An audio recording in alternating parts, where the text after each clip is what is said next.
J'ai déjà fait une vidéo pour vous expliquer les positionnements sur le squat. Vous allez toujours retrouver à peu près la même technique, peu importe la variante. Donc aujourd'hui, c'est une brève vidéo pour vous présenter toutes les options sur le squat. Première option, pour rajouter un petit peu de cardio, le squat sauté.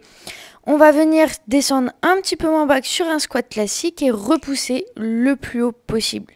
Attention, quand on atterrit sur les orteils et ensuite on pose les talons au moment de la flexion pour pousser fort dans les talons. Deuxième option, le goblet squat. Sur ce squat-là, on a une haltère au niveau de la poitrine, le plus serré du corps possible pour éviter de trop basculer vers l'avant. On pousse fort dans les talons et on envoie. C'est une très bonne option quand on est débutant et qu'on commence le squat, il n'y a pas l'inquiétude de la barre au niveau des épaules.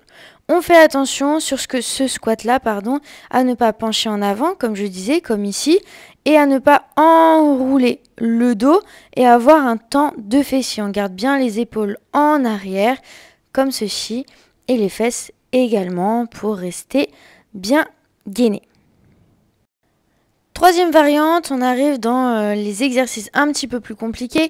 On vient cette fois-ci avec les pieds larges, tous les jours les orteils vers l'extérieur. Et on va faire un squat que d'un côté, c'est-à-dire qu'on fléchit que la jambe droite ou la jambe gauche, l'autre jambe reste tendue. Sur ce squat-là, on a besoin de pas mal de mobilité pour y arriver. Mais à force de le faire, vous allez pouvoir descendre aussi plus bas, ça travaille la mobilité. L'option, c'est d'utiliser un poids à la poitrine pour le faire. Quatrième variante, on reprend un squat à la barre avec le front squat. Comme vous pouvez le voir, on vient poser la barre sur les épaules et on a deux prises, soit comme ceci avec les coudes qui montent le plus haut possible, soit si c'est un petit peu dur par rapport à la mobilité des épaules, on vient croiser les deux bras pour tenir la barre. Attention encore une fois à rester le plus droit possible et cette option est très bonne pour travailler les quadriceps puisqu'on est plus droit sur le mouvement.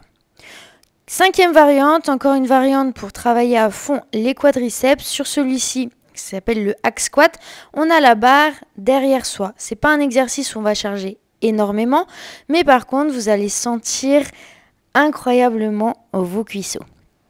Pour, encore une fois, optimiser l'exercice, on met des petites cales sous les pieds pour prendre appui un petit peu plus sur l'avant du pied.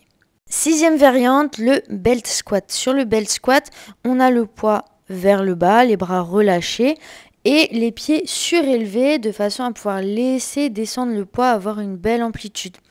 C'est un exercice qui est intéressant pour travailler davantage les fessiers puisqu'on est un petit peu plus penché vers l'avant mais toujours le dos droit.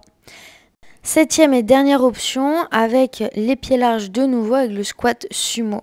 Ce squat là vous pouvez le faire de toutes les manières possibles, avec l'haltère au niveau de la poitrine, avec l'haltère vers le sol ou avec une barre sur les épaules. Voilà, je crois que j'ai fait le tour à peu près de toutes les variantes. Dis-moi en commentaire si tu les connaissais toutes ou bien si tu vois que j'en ai oublié une, comme ça je rajouterai sur le tuto. Et je te dis à très bientôt pour une prochaine vidéo.